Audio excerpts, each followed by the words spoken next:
This is one that I will say differs to me a lot between the out of bottle and the candle. Okay, bring on the banana pudding. I think that would get my family stamp of approval. You can kind of smell like the caramel nose. I do like that. Surprisingly, I'm surprised at how much I like that. So there is some moss, some blueberries, some blackberries. So this might actually be my new holiday scent. That would be a really good Christmas one. Really good soap one too.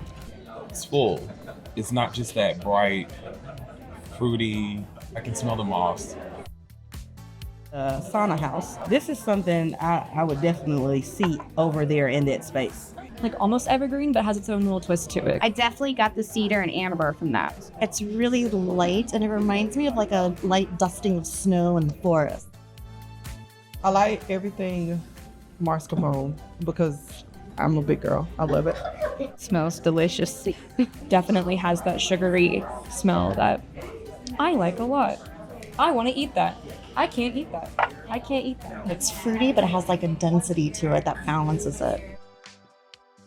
It's sort of like popcorn.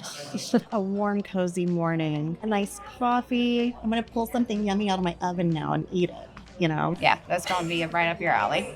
Do one of you like gourmand scents more than the other? Or, okay. This brings me back to almost baby. Yes, baby. Okay, I like this one. You remember when you were like a kid and you would get a rash? I said chicken pox bath. In a very positive way. In a very positive way. This is good. You can smell the sweet potato and it's got a richness to it. Oh, I love it. Another one of those iconic sort of southern smells. A sweet potato souffle. This is very good. Okay, yes, lavender, but not like a smack in the face lavender. It's like a baby lavender, you know? Like it's not overwhelmingly lavender. I definitely want to put it all over my body. I'm excited. I'm excited. This is so good.